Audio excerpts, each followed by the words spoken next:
क्रान्तिकारी अभिवादन लाल सलाम अर्पण गर्न चाहन्छु। भर्खरै हाम्रो पार्टीका वरिष्ठ उपाध्यक्ष कमरेड ईश्वर पोखरेलले कमेडका बीचमा महाधिवेशनको सन्देश र भर्खरै सम्पन्न भएको केन्द्रीय कमिटीको दोस्रो पूर्ण बैठकका केही महत्त्वपूर्ण निर्णयहरू जो जिल्ला कमिटीको तर्फबाट कार्यान्वयनमा लैजानु पर्नेछ त्यसको बारेमा चर्चा गरिसक्नु भएको छ। त्यस अर्थमा म त्यो विषयमा यहाँ प्रवेश गर्न चाहन्न र मैले कमेडका बीचमा राख्न चाहेको पक्ष एउटा त कमेडर स्वयं आफैले यहाँ अनुरोध गर्नुभएको छ, राजधानीका रूपमा रहेको काठमाडौँ जिल्लाको पार्टी कामको महत्त्वका सन्दर्भमा मैले केही चर्चा गरौँ भन्ने अपेक्षा राख्नु भएको छ। म त्यो विषयमा चर्चा गर्नेछु र त्योभन्दा पहिले राष्ट्रिय राजनीतिका चुनौतीका सन्दर्भमा हामी कसरी अगाडि बढ्दैछौँ भन्ने कुराका सन्दर्भमा केही कुराहरू कमेडका बीचमा राख्न चाहन्छु, जसले हामीलाई राजनीतिक रूपमा क्रियाशील हुनका लागि प्रेरित गर्छ। त्यो विषयमा थोरै म चर्चा गर्न चाहन्छु। यति बेला हाम्रो पार्टी र हाम्रो पार्टीको नेतृत्वका विरुद्ध गठबन्धन तयार भएको छ र एक प्रकारले पार्टी विरुद्ध घेराबन्दी छ र नेतृत्वमाथि चौतर्फी हमला भइरहेको छ। एक हिसाबले भन्दाखेरि हाम्रो पार्टीलाई एक्लो बनाउने प्रयास पनि भएको छ र कतिपय कमेडका मनमा के होला त भन्दाखेरि यस्तो किन भयो, कतै हामीले कुनै कमी गर्यौं कि जसका कारणले गर्दाखेरि सबै पार्टी एकातिर हुने, हामी एकातिर हुने, यो खालको परिस्थिति किन उत्पन्न भयो भन्ने पनि मनमा प्रश्न उठिरहेको छ। र म कमेडलाई के कुरा बताउन चाहन्छु त भन्दाखेरि यति बेला हामी माथि भइरहेको घेराबन्दी वा नेतृत्वमाथि भइरहेको आक्रमण हामीले नराम्रो काम गरेका कारणले होइन। हामीले देशका पक्षमा, राष्ट्रका पक्षमा, जनताका पक्षमा, परिवर्तनका पक्षमा, विकासका पक्षमा काम गर्दाखेरि एक प्रकारले जनताको विश्वास हामीतिर बढ्दै गएको ठानेर त्यसलाई रोक्नका लागि गरिएको प्रयासका रूपमा यसलाई बुझ्नुपर्छ। कतिपयले भन्ने गर्नुहुन्छ, बाहिर पनि टिप्पणी उठ्ने गर्छ, केपी ओलीलाई पार्टीभित्र चाहिँ एक प्रकारले भन्ने हो भने ग्लोरिफाई गर्न खोजियो, देवत्वकरण गर्न खोजियो भन्ने अर्थमा प्रहार भइराखेको छ। म कमेडका बीचमा के भन्न चाहन्छु भन्दाखेरि नेतृत्वमाथि प्रहार गर्नुको उद्देश्य पार्टीलाई कमजोर पार्ने हो भन्ने कुरा जब हामी महसुस गर्छौँ, नेतृत्वको प्रतिरक्षा पार्टी पंक्तिको कर्तव्य बन्न पुग्छ। यदि पार्टीलाई कमजोर पार्ने उद्देश्य हुँदैन थियो भने व्यक्तिको मूल्याङ्कनको विषय समाजको विषय बन्छ, व्यक्तिका कामहरू समाजका मूल्याङ्कनका विषय बन्छन्। जब पार्टीलाई केन्द्रबिन्दुमा राखेर व्यक्तिमाथि आक्रमण हुन थाल्छ, नेतृत्वमाथि आक्रमण हुन थाल्छ, त्यति बेला त्यो सामूहिक विषय बन्छ, त्यो पार्टीको विषय बन्छ। त्यस अर्थमा हामीले नेतृत्वको रक्षा यति बेलाका सन्दर्भमा कुराकानी गर्नुहुन्छ भने पार्टी रक्षाको विषयका रूपमा अगाडि आएको छ भन्ने कुरालाई बुझ्नु जरुरी छ। नेपालको राजनीतिमा हाम्रो पार्टी अध्यक्ष कमरेड केपी शर्मा ओली परम्परागत रूपमा पार्टी नेतृत्व निर्माणको ढाँचाभन्दा अलिक फरक हिसाबले नेतृत्वमा आउनुभयो। यो पनि कतिपयलाई पच्या छैन। जस्तो कि म तपाईहरुलाई बताउन चाहन्छु, पहिले हाम्रो पार्टीभित्रको नेतृत्व निर्माणको ढाँचा के हुने गर्थ्यो, अधिवेशनले केन्द्रीय समिति बनाउँथ्यो, केन्द्रीय समितिले नेता चुन्थ्यो। यो ढाँचाबाट हामी अगाडि बढिराखेका थियौं। 8औं महाधिवेशनमा आइसकेपछि त्यो प्रक्रियामा हामीले परिवर्तन ल्यायौं। के अर्थमा त भन्दाखेरि अब हाम्रो पार्टीका वरिष्ठ उपाध्यक्ष तथा स्थायी कमिटीका सदस्य कमरेड हामीबाट बिदा लिँदै हुनुहुन्छ। ताली बजाएर उहाँहरूलाई बिदा गरिदिनका लागि म हार्दिक अनुरोध गर्न चाहन्छु। मैले कमेडका बीचमा चर्चा गर्दै थिएँ, 8औं महाधिवेशनमा पार्टीको मूल नेतृत्वसँग प्रतिस्पर्धा गरेर उहाँ अध्यक्ष बन्न खोज्नुभयो र तर उहाँ पराजित हुनुभयो। 9 राष्ट्रिय महाधिवेशनमा आउँदाखेरि उहाँ पार्टीको संस्थापन पक्षसँग प्रतिस्पर्धा गरेर जितेर अध्यक्ष हुनुभयो। त्योभन्दा पहिले उहाँ पार्टीको अध्यक्षसँग प्रतिस्पर्धा गरेर संसदीय दलको नेता बन्नुभयो। सामान्यतया के हुन्छ भन्दाखेरि कम्युनिस्ट आन्दोलनभित्र नेतृत्व निर्माण संस्थापन पक्षले जसलाई चाह्यो त्यसैलाई नेता बनाउँदै हिँडेको परम्परामा संस्थापन पक्षलाई जितेर नेता बन्नुभयो। अर्थात् म के भन्ने गर्छु त भन्दाखेरि कमरेड केपी ओली नेपालको कम्युनिस्ट आन्दोलनको इतिहासमा कार्यकर्ताले बनाएको नेताका रूपमा कमरेड केपी ओली हुनुहुन्छ। त्यस अर्थमा केपी ओली माथिको हमला कार्यकर्ताको सम्प्रभुतामाथिको हमला हो भन्ने अर्थमा बुझ्नु जरुरी छ, किनकि त्यसरी बनेको नेतृत्वलाई विस्थापित गर्नुको अर्थ नेताले नेता बनाउने परम्परालाई स्थापित गर्न खोज्नु हो। कार्यकर्ताले नेता बनाउने परम्परा हामीले जुन सुरु गरेका छौं त्यो चीज माथिको चुनौती हो भन्ने अर्थमा बुझ्नु जरुरी छ।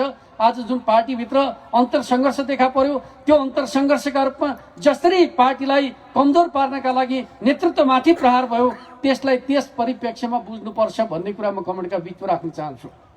हरदम हाम्रो पार्टीमा झन्डै 3 कार्यकाल महासचिव हुनुभएका माधव नेपालले भन्ने गरे 2टा कुरा म तपाईहरुलाई सम्झना गराउन चाहन्छु, किनकि तपाईहरुले पटक पटक सुन्नु भएको छ। मैले के सम्झना गराउन चाहन्छु भन्दाखेरि पार्टीमा विधि पद्धति अनुशासन आदि इत्यादि चाहिन्छ। सधैँभरि उहाँको मुखमा झुन्डिरहने एउटा वाक्य हो। जति बेला माधव नेपाल भाषण गर्न उभिनुभयो भने एउटा कुरा त्यो कुरा दोहोर्याउनु भएन भने माधव नेपाल हो कि होइन शंका गर्नुपर्ने स्थिति बनाउनु भयो। तर नेपालको कम्युनिस्ट आन्दोलनमा सबभन्दा ज्यादा विधि उल्लङ्घन गर्ने, सबभन्दा ज्यादा पद्धति उल्लङ्घन गर्ने, सबभन्दा ज्यादा अनुशासनहीन काम गर्ने नेता को भन्दाखेरि माधव नेपाल भन्ने स्थिति निर्माण भयो। कसका कारणले? हाम्रा कारणले हो र माधव नेपालका कारणले। यो सबै किन गरियो भनेर भन्दाखेरि त्यो मान्यतालाई कमजोर पार्नका लागि, अर्थात् कार्यकर्ताले निर्माण गरेको नेतृत्वलाई अवज्ञा गर्ने नेता को हो त भन्दाखेरि माधव कुमार नेपाल हो, जसले केपी ओलीलाई कहिले नेता मान्नु भएन। त्यो भने के हो त भन्दाखेरि कार्यकर्ताको सम्प्रभुतामाथि चुनौती खडा गर्नुभयो। मलाई नेता मान्छौ ठिक छ, अरूलाई मान्छौ म मान्दिन। यो चीज तपाईहरुले नेपालको कम्युनिस्ट आन्दोलनमा सबभन्दा नजिकबाट बेहोरेको कार्यकर्ता तपाईहरु हो, जसले हमेशा विधि पद्धति अनुशासन आदि इत्यादिका कुरा सुन्नुभयो। उल्लङ्घन गर्ने उल्लङ्घनकर्ताका रूपमा बिम्बका रूपमा को खडा भयो त भन्दाखेरि माधव नेपाल खडा भएर आज बाहिर पार्टीबाट बाहिरिनु भयो। यथार्थ त यही हो। त्यस अर्थमा म कमेन्टलाई के भन्छु भन्दाखेरि हिजो माधव नेपालका कुरा सुनेर कसैले माधव नेपाल सही छन् कि भन्ने ठानेर पार्टीबाट अलग्गिनु भएको छ भने आजको माधव नेपालले जे कुरा प्रमाणित गर्नुभएको छ त्यो कुरालाई सही ठानेर पार्टी हिजो सही रहेछ, नेतृत्व हिजो सही रहेछ भनेर पार्टीमा फर्काउनु जरुरी छ र फर्काउनु जरुरी छ भन्ने कुरा म कमेन्टका बिचमा राख्न चाहन्छु। अर्कोतर्फ हमेशा के भनियो भन्दाखेरि केपी ओलीले पार्टी होइन गुट चलाउँछ र केपी ओलीको नेतृत्वमा पार्टी अगाडि बढ्नै सक्दैन। केपी ओली नेतृत्वमा रहनुको अर्थ यो कम्युनिस्ट आन्दोलन समाप्त हुनु हो भन्दै हिँड्नुभयो। तपाईहरुले धेरै पटक सुन्नुभयो, कतिले चाहिँ ताली पनि बजाउनु भयो होला पार्टी रक्षाका लागि।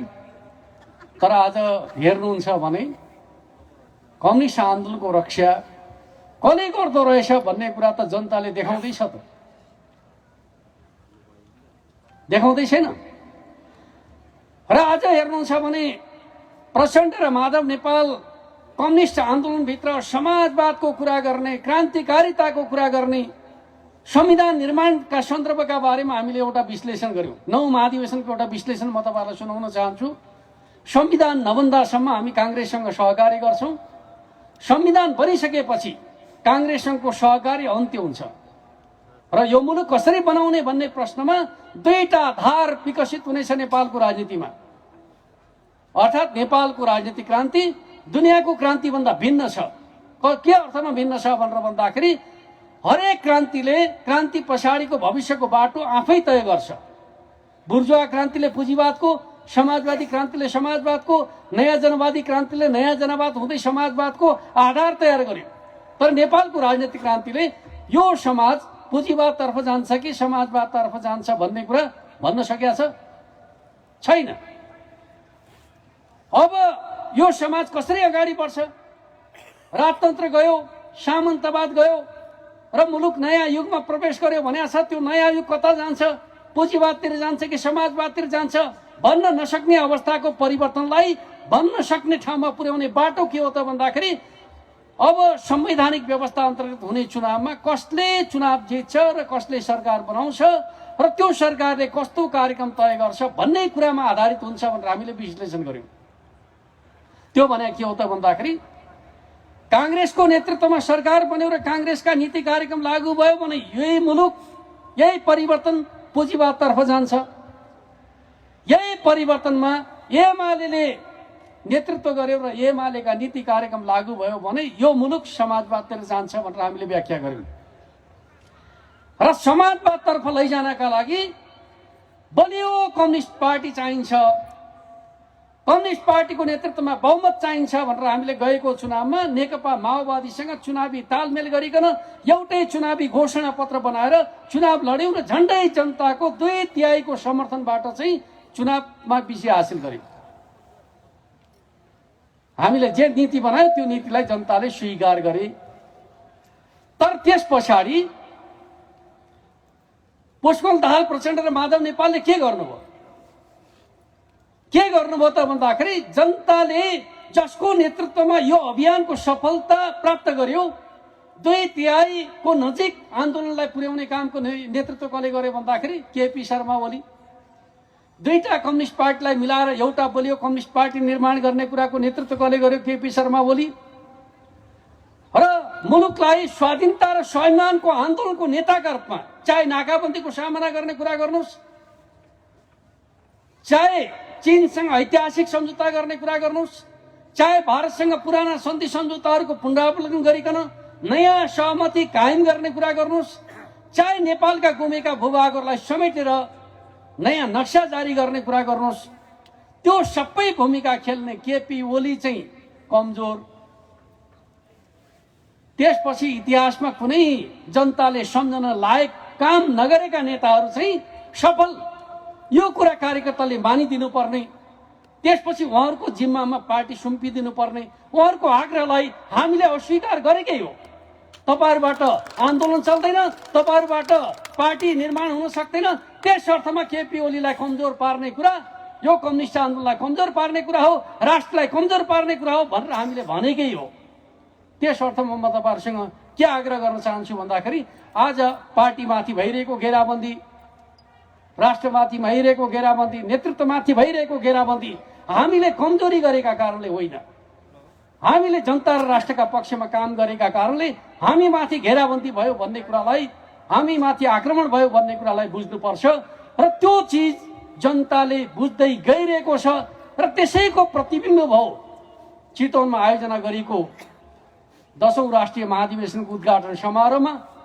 यति जनता सामेल भए हामीले भन्न बाध्य हुनु पर्यो कि नेकपा एमाले आयोजना गर्ने कार्यक्रममा आउन चाहने मान्छेलाई ओसार्ने सामर्थ्य नेपालको यातायात प्रणालीसँग छैन, त्यो सामर्थ्य नेपालका सडक पूर्वाधारसँग छैन, त्यो सामर्थ्य ठूला भनिएका चौरहरूमा छैन। त्यो प्रकारको जनताको अपार समर्थन कसलाई छ भन्दाखेरि नेकपा एमालेलाई छ। त्यो सामर्थ्य हामीले देखाएका छौं, जनता हाम्रा साथमा छन् भन्ने कुरा पुष्टि गरेका छौं। त्यस अर्थमा हिजो हाम्रो नेतृत्वमाथि भएको आक्रमण स्वार्थीहरूको आक्रमण रहेछ, हाम्रा विरुद्धको गठबन्धन जनता विरोधी शक्तिको गठबन्धन रहेछ, राष्ट्र विरोधी शक्तिको गठबन्धन रहेछ भन्ने कुरा त्यसले पुष्टि गर्दैन।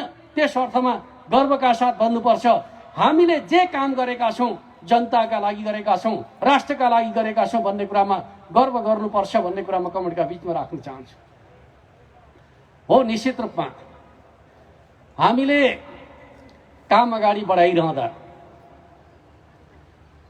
एउटा ठूलो परिवर्तन पछाडि सुधारका कामहरू गर्दाखेरि कति समस्या उत्पन्न हुँदो रहेछ भन्ने कुराको एउटा दृष्टान्त म कमेन्टलाई सुनाउन चाहन्छु। यातायातको सिन्डिकेट अन्त्य गर्ने कुरा गर्यो, बन्द हडताल। मेन पावर व्यवसायहरूले युवाहरूमाथि गरेको शोषणलाई अन्त्य गर्न खोज्यो। असहयोगको श्रृङ्खला।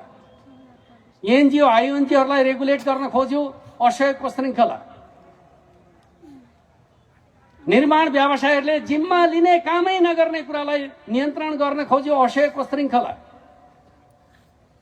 के यो मुलुकमा हामीले चाहेको जस्तो परिवर्तनलाई गति दिने हिसाबले पुराना संरचनाहरू तयार छन्? छैनन्। त्यस अर्थमा हामीले जे सुधार गर्न खोज्यौं त्यो सुधारले धक्का पुग्नेहरू आज हाम्रा विरुद्धमा खडा भएका छन्। हाम्रा विरुद्धका गतिविधिहरूमा तिनीहरूका स्वार्थहरू जोडिएका छन् भन्ने कुरालाई पनि बुझ्नु जरुरी छ भन्ने कुरा म तपाईहरुका बीचमा राख्न चाहन्छु। आज हामी माथिको आक्रमण, हाम्रो नेतृत्वमा नाकाबन्दीको सामना भयो, हाम्रो नेतृत्वमा संविधान निर्माण भयो। यो मुलुकमा नियन्त्रित अस्थिरता सिर्जना गर्ने मिशन माथिको धक्का थियो संविधान सभाबाट संविधान बनाउने कुरा। हामीले पुराना कुरा त हामी छिटो बिर्सन्छौँ। हामी नेपालीहरूको एउटा विशेषता नै छ। म तपाईलाई के कुरा बताउन चाहन्छु भन्दाखेरि संविधान निर्माणका समयमा हाम्रो मुलुकको हालत के थियो? हालत के थियो भन्दाखेरि कुनै न कुनै भूभाग हरेक दिन बन्द हुन्थ्यो। जात जातका नाममा समाज बाँडिया थियो। एक मधेस एक प्रदेश नभई नहुने भएको थियो। तराईमा राष्ट्रिय पार्टी जानै सक्दैनथे। त्यस्तो प्रकारको वितण्डता खडा भएका बेलामा एउटा साहसिक नेताका रूपमा हाम्रो अध्यक्ष खडा हुनुभयो र भन्नुभयो यो राष्ट्र बहुजातीय बहुभाषिक बहुसांस्कृतिक राष्ट्र हो। यसलाई जात जातमा विभाजन गर्ने कुरा क्रमार्थ स्वीकार्य हुन सक्दैन।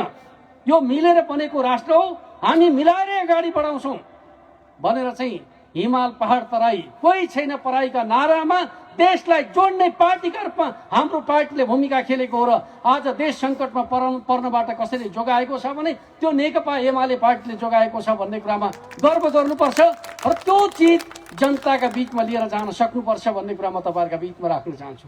अर्कोतर्फ एउटा समय थियो विकास र समृद्धिका कुरा सपनाका कुरा जस्ता थिए।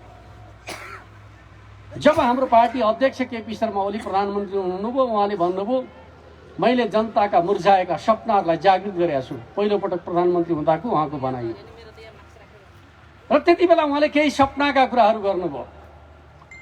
रेलका कुरा गर्नुभयो, पानी जहाजका कुरा गर्नुभयो, सुरुङका कुरा गर्नुभयो, पाइपलाइनका कुरा गर्नुभयो, हावाबाट बिजुलीका कुरा गर्ने गर्नुभयो। यो समाजमा त्यसलाई मजाकको विषय बनाइयो र तपाईहरुले पनि यस्तो नबोले भए हुन्थ्यो भनेर तपाईहरु मध्ये कतिपयले भन्न पनि सुरु गर्नुभयो। तर म तपाईहरुलाई के कुरा बताउन चाहन्छु भन्दाखेरि ती भनिएका कुराहरू के अनुचित कुरा थिए? आज हरेक कुरा नेपालको राष्ट्रिय योजनाका अङ्ग बनिसके। हेर्नु त थानकोटमा जानु धमाधम सुरुङ बन्न थालेको छ। भेरी नदीलाई बबई नदीमा झार्नका लागि पथान्तर योजना अन्तर्गतको टनल निर्माण भइसक्यो। सुनकोशीलाई मरिनमा लगेर खसाल्नका लागि सुरुङ निर्माण हुँदैछ र फास्ट ट्र्याक निर्माणका सन्दर्भमा लामा लामा सुरुङहरू 6 किलोमिटर 7 किलोमिटरका सुरुङ निर्माणका ठेक्का लागिसके र अब तराई जाने कुरा दिनको कुरा होइन, केही घण्टाको कुरा हामी बनाउँदैछौँ। सपना नदेखा भए कुरा हुन सक्थे।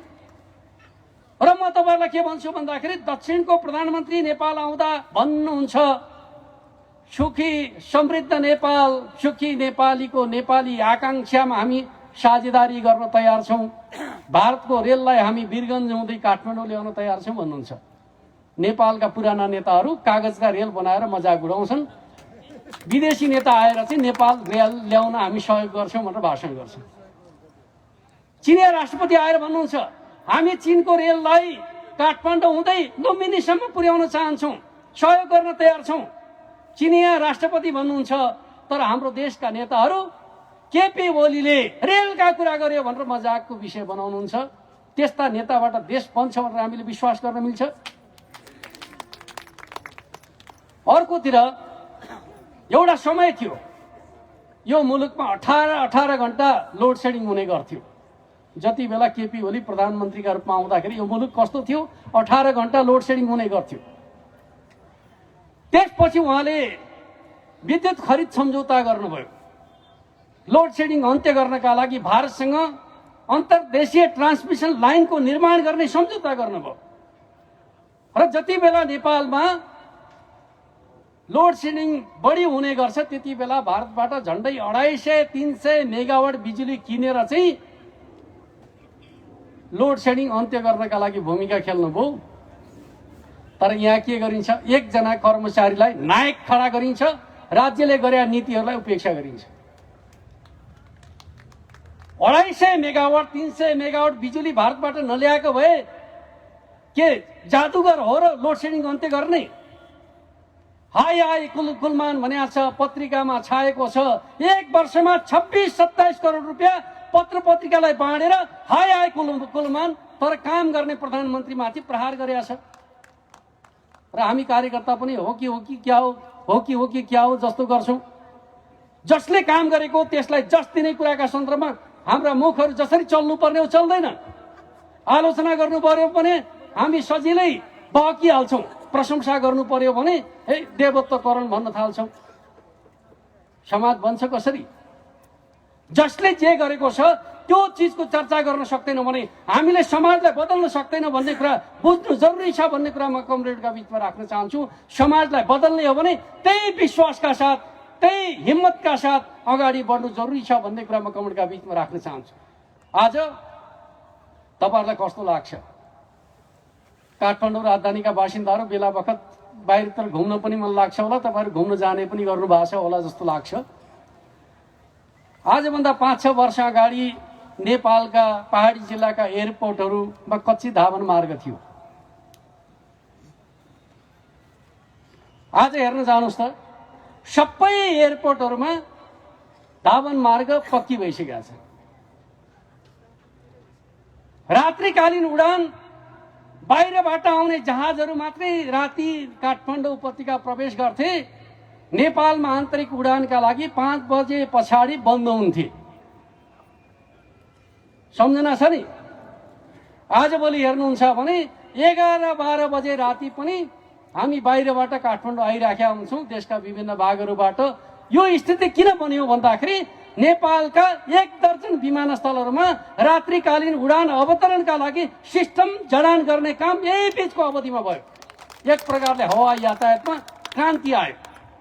तर हामी त्यो चीजलाई जसरी ग्रहण गर्नुपर्ने हो, जसरी जनताका बीचमा लानुपर्ने हो, लान सकेका छौं। र म तपाईहरुलाई सुनाउन चाहन्छु विद्युत विकासका सन्दर्भमा। दक्षिण एसियामा सबभन्दा पहिले बिजुली बाल्ने देश कुन भनेर भन्दाखेरि पानीबाट बिजुली बाल्ने देश भनेको नेपाल हो।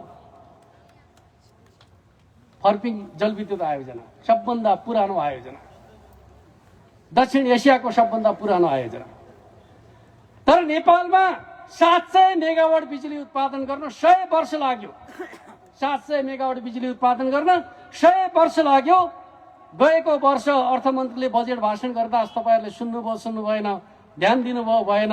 उहाँले के भन्नुभयो, यो वर्ष आउने आर्थिक वर्षमा 1000 मेगावाट बिजुली नेपालको नेशनल ग्रिडमा जोडिने भएको छ भनेर घोषणा गर्नुभयो। काम नगरिकन त्यस्तो हुन्छ? 700 मेगावाट निर्माण गर्नका लागि 100 वर्ष, 1000 मेगावाट 1 वर्षभित्र जोडिँदैछ भन्ने कुराको घोषणा यो के सामान्य कुरा हो? देश बनाउँदैछौँ हामी भन्ने कुराको आत्मविश्वासको घोषणा हो, यथार्थताको घोषणा हो। त्यस प्रकारको सामर्थ्य देखाउने पार्टीको हो त भन्दाखेरि नेकपा एमाले हो। यही पार्टीले देश बनाउँछ भन्ने कुराको सन्देश हामी जनताका बीचमा लिएर जान सक्छौं भने जनता हाम्रा साथमा नहुने सम्भव छ र? अर्कोतिर म तपाईहरुलाई सुनाउन चाहन्छु, स्वास्थ्य क्षेत्रमा यो अवधिमा के भयो भन्ने कुराका सन्दर्भका बारेमा तपाईहरुले सुनिसक्नु भएको छ। एउटा महामारी आयो, कोभिड-19 भन्ने महामारी। चीनको वुहानमा रहेका विद्यार्थीहरू चाहिँ नेपाल फर्किने भए, फर्काउनु पर्ने भयो। संक्रमण भए नभए थाहा पनि थिएन। तर ती नेपाली विद्यार्थीलाई नेपाल ल्याउने सन्दर्भमा जहाजबाट ल्याउनका लागि पाइलट जान तयार भएन। बुझ्नु भएन? को जाने समस्या खडा भयो। मुस्किलले पाइलट जान तयार भए। आएकालाई खरिबोटमा चाहिँ राख्ने कुरा भयो, त्यो राख्ने ठाउँमा रेखदेख गर्ने मान्छे तयार भएन, मुस्किलले तयार गरियो। त्यो प्रकारको स्थितिमा रहेको मुलुक पहिलो पटक पोजिटिभ केस देखिँदाखेरि टेकुमा पोजिटिभ देखियो भनेपछि हो कि होइन भनेर परीक्षण गर्नका लागि हङकङ पठाउनु पर्यो। त्यो कमजोर सामर्थ्य भएको मुलुकमा यही हाम्रो पार्टीको नेतृत्वको सरकारले कोभिड महामारीका विरुद्धको लडाईँमा यति छिटो पूर्वाधार निर्माण गर्यो कि परीक्षणका मामिलामा भन्नुहुन्छ भने दक्षिण एसियामा सबभन्दा धेरै परीक्षणको अनुपात भएको मुलुकका रूपमा हामीले आफूलाई स्थापित गर्न सक्यौं र छोटो समयमा हामीले झन्डै 100 को हाराहारीका प्रयोगशालाहरूबाट कोभिड-19 को परीक्षण गर्ने सामर्थ्य निर्माण गर्यो। यो सामान्य कुरा हो। युरोप अमेरिका जस्ता मुलुकहरूले कोभिड महामारीको सामना गर्न कठिन भएका बेलामा हामीले हाम्रो स्वास्थ्य प्रणालीलाई सुदृढ र सबल बनाइकन जनताको जीवनको रक्षा गर्ने कुरामा जे भूमिका खेल्यौं, यो नेकपा एमालेको नेतृत्वको सरकार नभएको भए त्यस्तै हुने थियो। र म तपाईलाई सुनाउन चाहन्छु, हामीले भन्यौं अब सबै नागरिकका लागि भ्याक्सिन भनेर पैसाको व्यवस्था गर्यौं, सहमति गर्यौं, सम्झौता गर्यौं, सुनिश्चितता गर्यौं र हामीलाई सरकारबाट हटाएको सरकारले आएको भ्याक्सिन जनतालाई लगाउन सकेका छैन। भण्डारण गरेर समस्या भयो भन्ने कुराको समाचार पढ्नु परेको छ। नेतृत्वमा राम्रो हुनु र नराम्रो हुनुको अन्तर यसले बताउँदैन। आज हेर्नुस् त हामी स्वास्थ्य पूर्वाधारका सन्दर्भमा कति काम गर्दैछौँ भने एकै दिन हामीले झन्डै 450 आधारभूत अस्पतालहरूको शिलान्यास गर्ने काम गर्यौं। शिक्षाका क्षेत्रमा हामीले जुन परम्परागत शिक्षा प्रणाली थियो त्यसलाई बदलाव ल्याउनका लागि हाम्रो प्रधानमन्त्रीका रूपमा हाम्रो अध्यक्षले भन्नुभयो, म बालबालिकाहरू जो विद्यालय गएका छैनन् म पनि अभिभावकत्व ग्रहण गर्छु। हरेक सचेत नागरिकले अभिभावकत्व ग्रहण गरिकन हरेक बालबालिकाको पढ्ने अधिकारलाई सुनिश्चित गरौं भन्दाखेरि आज के अवस्था उत्पन्न भएको छ भन्दाखेरि विद्यालय भर्ना दर 70% पुग्न थालेको छ। यो समाज बदल्नका लागि यस्ता कुराहरूको कुनै अर्थ छैन, कुनै महत्त्व छैन। आज हरेक जिल्लामा व्यावसायिक शिक्षा, प्राविधिक शिक्षाका विद्यालयहरू आरम्भ भएका छन् र नयाँ विषयका विधाहरूमा अध्ययनको प्रक्रिया सुरु भएको छ र हिजोको तुलनामा युवाहरूमा एक प्रकारले भन्यो भने परिणाममुखी शिक्षातर्फको आकर्षण वृद्धि गरिएको छ। नीतिगत परिवर्तन नभएको भए यी कुराहरू सम्भव हुन सक्थे। त्यति मात्रै होइन, म तपाईलाई के बताउन चाहन्छु त भन्दाखेरि हाम्रो नेतृत्वको सरकारमा रहेका बेलामा सरकारी कर्मचारीले मात्रै पेन्सन पाउने जुन परम्परा थियो त्यो परम्परालाई अन्त्य गर्नका लागि हामीले घोषणा गर्यौं। अब योगदानमा आधारित सामाजिक सुरक्षा कार्यक्रम लागू गरिनेछ। हरेक रोजगारदाताले भविष्यमा सामाजिक सुरक्षाको सुनिश्चितता प्राप्त गर्नेछ। हामी यस्तो समाज निर्माण गर्न चाहन्छौं कसैले पनि भविष्यमा आफूलाई बेसहारा अनुभूति गर्न नपरोस्। हामीले मनमोहनका पालामा सुरु भएको सामाजिक सुरक्षा कार्यक्रमलाई वृद्धि गर्यौं, विस्तार गर्यौं र 100 रुपियाँबाट सुरु भएको वृद्ध भत्तालाई हामीले मासिक 4000 पुर्याउने खालको काम गर्यौं। यदि हाम्रो सरकार रहिरहेको भए हामी चुनावमा जाँदाखेरि 5000 को भत्ता दिएर जाने थियौं। त्यो प्रकारको आधार हामीले तयार गरेका छौं। त्यसर्थ म तपाईहरुका बीचमा के भन्न चाहन्छु भन्दाखेरि गएको समय हाम्रो नेतृत्वको सरकार रहेका समयमा भएका कामहरू गौरवपूर्ण छन्, जनता र राष्ट्रको जीवनमा परिवर्तन ल्याउने खालका छन्। ती चीजहरूलाई रोक्नका लागि आज हामी माथि घेराबन्दी भएको छ, नेतृत्वमाथि आक्रमण भएको छ। हो त्यो चीजलाई सामना गर्नका लागि हामी जति भूमिका खेल्छौं स्वाभाविक रूपमा त्यसको प्रभाव जनताका बीचमा पर्छ नै। त्यो हिसाबले हामी जुट्नु जरुरी छ भन्ने कुरा म तपाईहरुका बीचमा राख्न चाहन्छु। हामीले हाम्रो पार्टीको 10औं राष्ट्रिय महाधिवेशनलाई यसपटक 2वटा अलग अलग महाधिवेशनको आयोजना गर्ने एउटा नयाँ परम्पराका रूपमा त्यसलाई स्थापित गर्यौं। नीति निर्माणका लागि विधान अधिवेशन, नेतृत्व निर्माणका लागि राष्ट्रिय महाधिवेशन। यो पहिलो पटक हामीले यस प्रकारको अभ्यास गर्यौं। नेपालको राजनीतिको कुराकानी गर्नुहुन्छ, हरेक मामिलाको बाटो देखाउने पार्टीको त एमाले, जब हामीले बाटो देखाउँछौँ अरू सबैले पछ्याउँछन्। हामीले पहिलो पटक बहुपदीय संरचना सहितको सामूहिक नेतृत्व प्रणालीको घोषणा गर्यौं। बुटोल अधिवेशनका माध्यमबाट 8औं राष्ट्रिय महाधिवेशनबाट कांग्रेस पनि सभापतीय प्रणालीलाई बदलेर बहुपदीय प्रणालीमा आउन बाध्य भयो। माओवादी जस्तो नेतृत्वको केन्द्रीकरणको कुरा गर्ने माओवादी पनि बहुपदीय संरचनामा जान बाध्य भयो। र आज हामी अलग अलग महाधिवेशनको कुरा गर्यौं। कांग्रेसले अस्ति के भन्यो त, हामी पनि अलग अलग महाधिवेशन गर्छौं, नीति चाहिँ पछाडि बनाउँछौं। सबै चिजमा बाटो हामीले देखाउने, पछाडि हिँड्नेलाई नेता मानेर हिँड्नुपर्ने यो मुलुकको दुर्भाग्य स्वीकार गर्न सकिन्छ। हरेक विषयको बाटो देखाउने नेकपा एमाले, तर सरकारको नेतृत्व कसले गर्ने भन्दा कांग्रेसले जो पछि पछि लाग्छ, नीतिका सन्दर्भमा, व्यवहारका सन्दर्भमा, आचरणका सन्दर्भमा जो पछि हिँड्न बाध्य छ, उसलाई शासन सत्ताको भागडोर सुम्पिएर नेपाल बन्छ भनेर जनताले विश्वास गर्न सक्छ, गर्न सक्दैन। त्यस अर्थमा हामीले त्यो अवस्थाको अन्त्य गर्नु जरुरी छ र यसका लागि हामीले भनेका छौं। महाधिवेशनबाट हामीले एउटा मूल नारा तय गरेका छौं। त्यो मूल नारा भने के हो त भन्दाखेरि दक्षिणपन्थी अवसरवाद र संगठनात्मक अराजकतालाई परास्त गरौं, जनताको बहुदलीय जनवादको मार्गदर्शनमा समाजवादको आधार तयार गरौं। र आज तपाईँ हामी सबैले के कुरा बुझ्नु जरुरी छ भन्दाखेरि कुरा क्रान्तिका गर्ने, कुरा समाजवादका गर्ने, कुरा परिवर्तनका गर्ने। जनताले परिवर्तनका लागि दिएको जनादेशलाई लगेर कांग्रेसको पाउमा सुम्पने नेताहरू समाजवादी नेता। योभन्दा अर्को मजाक के हुन्छ भन्नु त? आज प्रचण्ड र माधव नेपालले आफूलाई समाजवादको हिमायती, परिवर्तनको हिमायती, कम्युनिस्ट आन्दोलनको हिमायती भन्न सुहाउँछ। जसले जनताले दिएको विश्वासले लगेर शेरबहादुर देउवाको पाउमा सुम्पनु भएको छ। के अर्थ? त्यो कुरा स्वीकार गर्न सकिँदैन। आज हाम्रो आन्दोलनभित्रका आइजहरू भन्नुहोस् वा कम्युनिस्ट आन्दोलनभित्रका समस्याका रूपमा केही चिजलाई तपाईँले चित्रण गर्नुपर्छ भने त्यो दक्षिणपन्थी अवसरवाद हो। र त्यो दक्षिणपन्थी अवसरवादका बाहकको हुन् त भन्दाखेरि पुष्पकमल दाहाल प्रचण्ड र माधव कुमार नेपाल हुन् भन्ने कुरालाई तपाईँ हामी सबैले बुझ्नु जरुरी छ भन्ने कुरा म तपाईँहरूका बिचमा राख्न चाहन्छु। अर्कोतर्फ संगठनात्मक अराजकता हाम्रो जीवनको एउटा चुनौतीका रूपमा छ।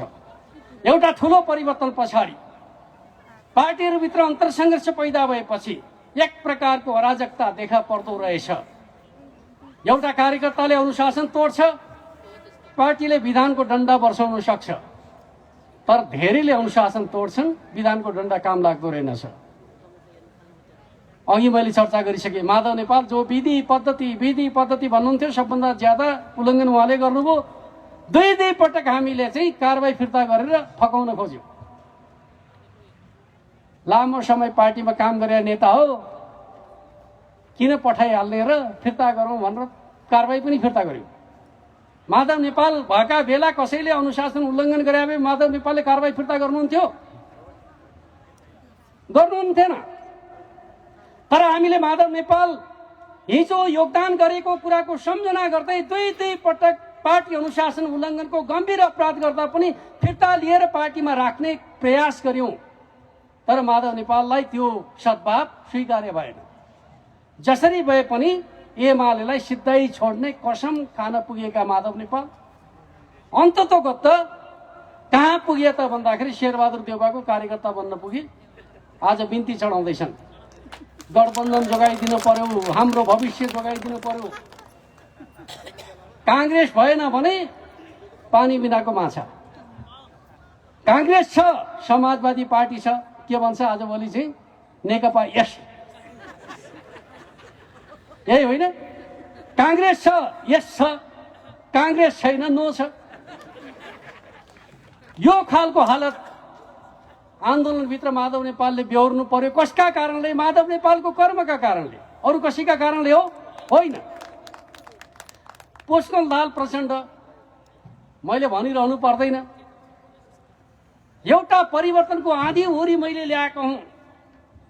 बेला बखत भाषण गर्दाखेरि मदन भण्डारीको उत्तराधिकारी त मै हुँ जस्तो गर्ने प्रचण्ड, तपाईँले पनि सुन्दै गर्नु भएको छ नि। आज हालत के भएको छ?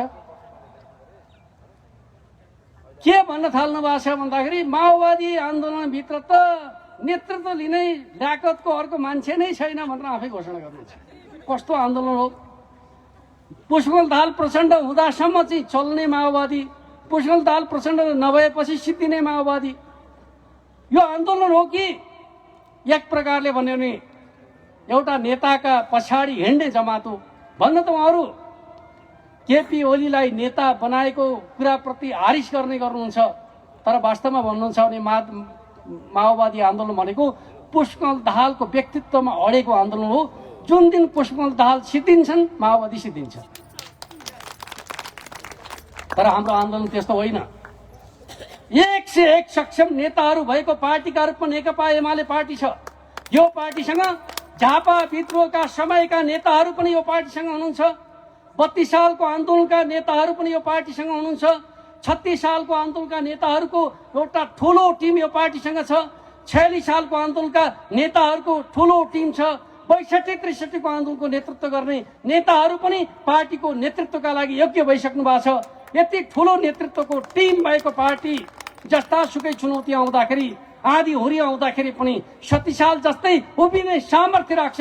त्यस अर्थमा कमेन्टका बिचमा के भन्न चाहन्छु भन्दाखेरि, जतिसुकै घेराबन्दी गरे पनि, जतिसुकै नेतृत्वका विरुद्ध हिलो छ्यापे पनि यो पार्टी र यो पार्टीका कार्यकर्ताले यो आन्दोलनको रक्षा गर्छन्, गरेर देखाएका छन्। त्यस अर्थमा चिन्ता गर्नुपर्ने कुनै विषय छैन।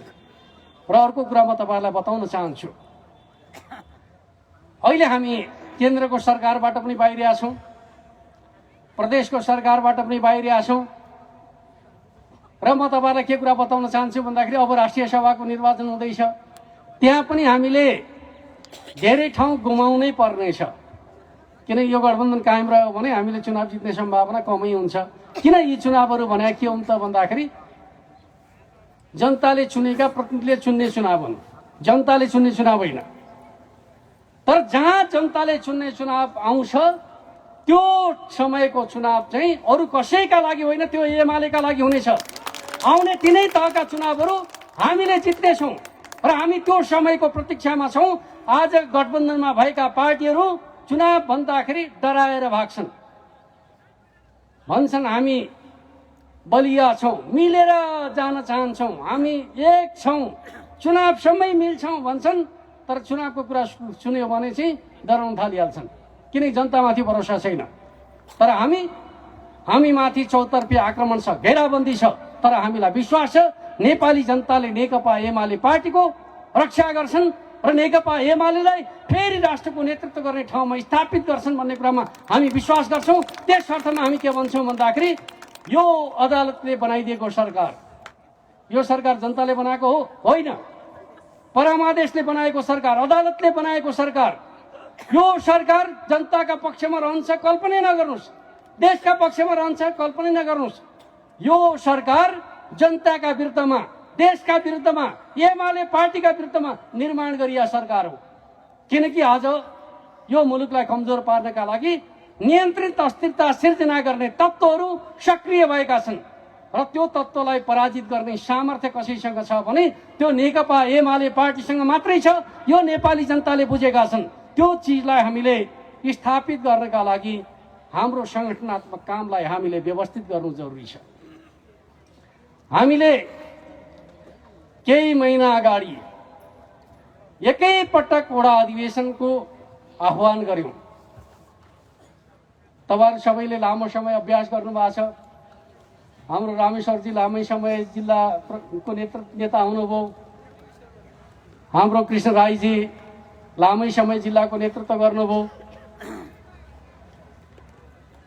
कति पटक पहल गर्दाखेरि सबका सब वडामा अधिवेशन भएको कुनै समय थियो होला? थिएन। राजधानी जस्तो ठाउँमा सबै वडामा अधिवेशन भएको समय कुनै थियो भनेर खोज्नुभयो भने थिएन।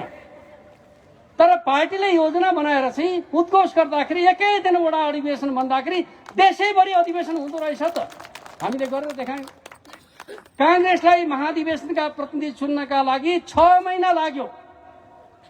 हामीले हाम्रो महाधिवेशनका प्रतिनिधिहरू एक दिनमा चुनेर देखायौं। संगठनको सामर्थ्य भने के हो, कार्यकर्ताको ताकत भने के हो, जनताको विश्वास भने के हो, हामीले गरेर देखाएका छौं। त्यसै गरी हामीले पालिका अधिवेशन आयोजना गरेर देखायौँ र अब हामी 23 गते देशैभरि जिल्ला अधिवेशनको आयोजना गर्दैछौँ। 8 गते हामी 7वटै प्रदेशमा र त्यसै गरी विशेष कमिटीहरूमा प्रदेश स्तरका विशेष कमिटीहरूमा अधिवेशनको आयोजना गर्दैछौँ। र म कमरेडलाई के भन्न चाहन्छु, काठमाडौँको पार्टी कामका सन्दर्भमा कुरा गर्दा काठमाडौँले आफूलाई मात्रै जिताउँदैन, काठमाडौँको जितको सन्देशले देशभरिको निर्वाचनलाई प्रभाव पार्ने सामर्थ्य राख्छ। काठमाडौँ कमजोर भयो, देश कमजोर हुने खतरा हुन्छ। काठमाडौँ बलियो भयो, देश बलियो हुने सम्भावना बढ्छ। र म कमरेडलाई के भन्न चाहन्छु भन्दाखेरि पछिल्ला समयमा काठमाडौँ भित्रका हाम्रा संगठनात्मक र राजनीतिक कामहरू चाहिँ अलिक कम भएको छन्। टुडी खेल बन्द भएको छ, कहाँ गर्ने भन्ने समस्या पैदा भएको छ। हुन त हाम्रो मेयर साहबले चाहिँ टुडी खेल खोल्ने भनेर थाल्नु पनि भएको छ, तर अझै व्यवस्थित भइसकेको छैन। र ठाउँै नभएपछि गतिविधि पनि कम हुने भए, गतिविधि पनि कम भएको छन्। र म कमरेडलाई के भन्न चाहन्छु भन्दाखेरि कमरेडले अब ठाउँ खोज्या जस्तो लाग्यो। यहाँ आउँदै गर्दाखेरि कमरेडले अब कार्यक्रम कहाँ गर्ने भन्दाखेरि चाहिँ एउटा उपयुक्त ठाउँ फेला पारे जस्तो लाग्यो। र म कमरेडलाई के भन्छु भन्दाखेरि यति सुन्दर ठाउँमा तपाईँले ठाउँ खोज्नु भएको छ भने सुन्दर ठाउँ हेर्न होइन भर्नका लागि त्यो 23 गतिको सभा हुनुपर्छ। हेर्ने ठाउँ देखिनु हुँदैन, मान्छे खचाखच भएर मान्छे देखिनुपर्छ, चौर होइन। यो सामर्थ्य काठमाडौँसँग छ भन्ने कुरा तपाईँहरूले प्रमाणित गर्नु जरुरी छ। र म तपाईँहरूलाई के भन्न चाहन्छु त भन्दाखेरि नेकपा एमाले जाग्यो भने त्यो असम्भव हुँदैन, त्यो सामर्थ्य एमालेसँग छ। र मैले के भन्ने गर्छु भन्दाखेरि नेकपा एमालेका नेता कार्यकर्ताहरू चाह्यो भने भीषणभन्दा भीषण बहस गर्ने सामर्थ्य राख्छन्। कतिले के भन्छन्, एमाले त चुनाव गरेन भनेर चाहिँ गुनासो गरेर सुन्छु म चाहिँ। एमाले यस्तो पार्टी हो जसले चाह्यो भने भीषणभन्दा भीषण बहस गरेर देखाउने सामर्थ्य राख्छ र चुनौतीको पहाड खडा गरिया छ भने मिलेर देखाउने सामर्थ्य पनि राख्छ। हामीले त्यो मिलेर देखाउने सामर्थ्य देखाएका छौँ। जति बेला बहस गर्नुपर्छ बहस गर्छौँ, जति बेला मिल्नुपर्छ मिलेर देखाएका छौँ। त्यस अर्थमा म तपाईँहरूका बिचमा भन्न चाहन्छु, यति बेला हाम्रो पार्टीमाथि, हाम्रो आन्दोलनमाथि जसरी घेराबन्दी भएको छ, अब जाग्नुपर्छ काठमाडौँ, उठ्नुपर्छ काठमाडौँ, देखाउनुपर्छ काठमाडौँले नेकपा एमालेको नेतृत्वमा, सूर्य चिन्हको नेतृत्वमा फेरि एउटा नयाँ राजनीतिको जागरणको यात्रा सुरु हुनेछ। काठमाडौँले अधिकारको आन्दोलनमा नेकपा एमालेको राजनीतिक नेतृत्वमा एउटा भूमिका खेल्यो हो। चाहे त्यो 46 सालको आन्दोलनको कुरा गर्नुहोस्, नेतृत्वमा अरू थिए तर भित्र को थियो, एमाले थियो। त्यति बेलाको माले पार्टी थियो। त्यसको जगमा हामीले ऐतिहासिक जनआन्दोलनलाई सफल पार्यौं। 62-63 मा बाहिर को थिए तपाईँ हामी सबैलाई थाहा छ। त्यसलाई कसरी गन्तव्यमा पुर्याउने योजना हामीले बनायौं, सफल हामीले पार्यौं। अब मुलुकलाई विकास र समृद्धिको बाटोमा हिँडाउनु पर्नेछ। लामो समयसम्म हामीले नेपाली राजनीतिमा अधिकारका प्रश्नको बहस गर्यौं। अधिकारका प्रश्नको बहसमा सबभन्दा अगाडिको पार्टीको जनतालाई अधिकार सम्पन्न बनाउने मामिलामा नेकपा एमाले पार्टी। त्यसले महिलाको अधिकारका प्रश्नमा सबभन्दा पहिले 1/3 सुनिश्चित गरेको छ। 1/3 सुनिश्चित गर्ने पार्टीका रूपमा नेकपा एमाले सबभन्दा अगाडि आयो। आज आदिवासी जनजाति अधिकारका प्रश्नमा, मधेसी जनताको हक अधिकारका प्रश्नमा, हरेक क्षेत्र जो पिछडिएका क्षेत्रहरूका लागि माथि उठाउने सन्दर्भका बारेमा, अधिकारका प्रश्नमा सबभन्दा अगाडि बढेर भूमिका खेल्ने पार्टीको भन्दाखेरि नेकपा एमाले पार्टी। एउटा समय थियो मधेसमा हामीलाई रोक्न खोजिन्थ्यो, एमालेलाई रोक्न खोजिन्थ्यो। तर म तपाईहरुलाई बताउँछु, हाम्रो पार्टी अध्यक्षको कूटनीतिक चातुर्य कति छ भन्ने कुराका सन्दर्भमा जब उहाँ प्रधानमन्त्री हुनुभयो, 2/3 हुँदै पनि सरकार एक्लै चलाउन खोज्नु भएन। पहिलो पटक उपेन्द्र यादवलाई ल्याएर सरकारमा सामेल गर्नुभयो। तराईमा छिर्नै नदिने एमाले पार्टी लाई प्रधानमन्त्री मानेर उपेन्द्र यादव सरकारमा छिरे, हामी तराई छिर्यौँ। उनी सरकार छिरे, हामी जनताका बिचमा छिर्यौँ। त्यस पछाडि दोस्रो पटक हाम्रो अध्यक्षले महन्त ठाकुरजीलाई सरकारमा छिराउनु भयो, फेरि हामी अर्को तराईमा छिर्यौँ। आज तराईमा मधेसमा एमाले छ। हिजो मधेसको ठेक्का लिनेहरू अब काठमाडौँतिर आउने बेला भएको छ। त्यो काठमाडौँतिर आश्रय लिनका लागि हो, सिंहदरबारमा होइन। किनकि उनीहरूले मन्त्री हुँदाखेरि काठमाडौँमा घर बनाए, हामीले जनताको मन जित्ने गरी काम गरेका छौँ। अब तराईमा पनि हामी छौँ, हिमालमा पनि हामी छौँ, पहाडमा पनि हामी छौँ, जनजनमा हामी छौँ। जहाँ नेपाली जनता त्यहाँ एमाले। यो उद्घोषका साथ हामी राष्ट्रिय राजनीतिको नेतृत्व गर्ने दिशामा अगाडि बढेका छौँ। त्यो अभियानको नेताका रूपमा अब काठमाडौँ जिल्ला कमिटी जाग्नुपर्छ, काठमाडौँको नेता कार्यकर्ताहरू जाग्नुपर्छ। र मलाई एउटा मानेमा दुःख लाग्यो, गएको अधिवेशनका बेलामा कुन जिल्लाबाट कति प्रतिनिधि आए भनेर हेर्दाखेरि एउटा निर्वाचन क्षेत्र भएको जिल्लामा जति प्रतिनिधि आए, 10वटा निर्वाचन क्षेत्र भएको जिल्लामा त्यति नै आए। किन भयो होला त्यस्तो भन्ने कुराका सन्दर्भमा पार्टी सदस्यता विस्तारमा हामी पछाडि परेका रहेछौँ भन्ने कुरा देखा पर्यो। अब यो चिज कायम रहन्छ रहँदैन भन्दाखेरि रहँदैन। अब आउने नेतृत्वले कति हजार पार्टी सदस्य बनाउने भन्ने खालको कुरामा रेकर्ड कायम गर्नुपर्छ।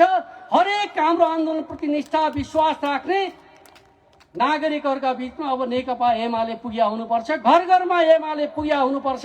यो अभियान हामी यसै बेला गर्नेछौँ। अघि हाम्रो वरिष्ठ उपाध्यक्षले भन्नुभयो, पुष महिनादेखि हामी पार्टी प्रवेश अभियान चलाउनेछौँ। त्यो तपाईँहरूले कार्ययोजना बनाइसक्नु भएको छ भन्ने लाग्छ। म तपाईँलाई के भन्न चाहन्छु, अब हामीले एउटा अपिल गरौँ, हरेक देशभक्तहरूको एउटै पार्टी एमाले। अब कुनै देशभक्त नागरिक छ भने उसले अल्मलिनु जरुरी छैन। एमाले पार्टीले नै देशको रक्षा गर्ने हो, स्वाधीनता र स्वाभिमानलाई उच्च बनाउने पार्टी कुन भन्दाखेरि नेकपा एमाले। त्यस अर्थमा राजधानीमा बसोबास गर्ने देशभक्तहरू आउनुहोस्, एमालेको झन्डा पनि एमालेको अभियानमा यो 23 गतेको कार्यक्रममा तपाईँहरूले त्यो सन्देश दिनुपर्छ। र म भन्न चाहन्छु, देश बनाउने सपना देख्ने नागरिकहरू, मेरो देश पनि युरोप अमेरिका जस्तै अगाडि बढ्नुपर्छ भनेर सपना देख्नेहरूले अब एमाले रोज्नुपर्छ। एमालेकै नेतृत्वमा देश बन्छ भन्ने कुराको विश्वास हामीले जागृत गरेका छौँ। देश बनाउनेहरू अब अल्मलिनु हुँदैन। सबै देश बनाउनेहरूको पार्टी साझा पार्टी बन्नुपर्छ नेकपा एमाले। अब देश बनाउन चाहनेहरूलाई तपाईँहरूले समेट्नुपर्छ र यो देशको रूपान्तरण कसरी गर्ने, समाजमा हुने र नहुनेका बीचको खाडल कसरी अन्त्य गर्न सक्ने, पछाडि परेका समुदायलाई, पछाडि परेको वर्गलाई माथि उठाउन सक्ने त्यो सामर्थ्य निर्माण गर्ने पार्टीका रूपमा, सबै वामपन्थीहरूको साझा पार्टीका रूपमा, सबै प्रगतिशील शक्तिहरूको साझा पार्टीका रूपमा, सबैले स्वीकार गरेको पार्टीका रूपमा एमाले अगाडि आएको छ। एमाले रोजौँ भनेर अब तपाईँले अभियान चलाउनु पर्छ। भारे भुरे नेतावाद अब सबैको नेता नेकपा एमाले, सबै कम्युनिस्टहरूको नेता नेकपा एमाले। यो मान्यतालाई हामीले यो अभियानका क्रममा स्थापित गर्नु जरुरी छ भन्ने कुरा म तपाईँहरूका बिचमा राख्न चाहन्छु। त्यस अर्थमा यो राजधानी जहाँ जननेता मदन भण्डारीले आफ्नो कर्मथलो बनाउनु भयो, जहाँ प्रथम प्रधानमन्त्री मनमोहन अधिकारीले यसै थलोलाई कर्मभूमि बनाउनु भयो, हाम्रो सम्माननीय राष्ट्रपति जसले यसै थलोलाई कर्मभूमि बनाउनु भयो, त्यो थलो पछाडि पर्नु नेपाल राष्ट्र पछाडि पर्नु हो। त्यो थलो पछाडि पर्नु नेकपा एमाले पछाडि पर्नु हो। त्यस अर्थमा म तपाईँहरूका बिचमा के भन्न चाहन्छु भन्दाखेरि, त्यत्रो विरासत बोकेको ऐतिहासिक थलो यो काठमाडौँ अब जाग्नै छ। अब यहाँका 10वटै निर्वाचन क्षेत्रमा एमाले कहाँ हार्छ भनेर कसैले भन्न नसक्ने आधार तपाईँहरूले तयार गर्नुपर्छ र 20वटै प्रदेशका निर्वाचन क्षेत्रमा सबै पालिकाहरूमा एमाले विजयको झण्डा फहराउनेछ भन्ने कुराको उद्घोष 23 गतेको सभाका माध्यमबाट तपाईँहरूले गर्नुहुनेछ। यो सामर्थ्य तपाईँहरूसँग छ। त्यो सामर्थ्य जागृत गर्नका लागि आजैदेखि तपाईँहरू काममा जुट्नुहुनेछ। यही अपेक्षा र विश्वासका साथ तपाईँहरू सबैलाई शुभकामना भन्दै म आफ्नो भनाइलाई अन्त्य गर्न चाहन्छु। हस्त, धन्यवाद, लाल सलाम।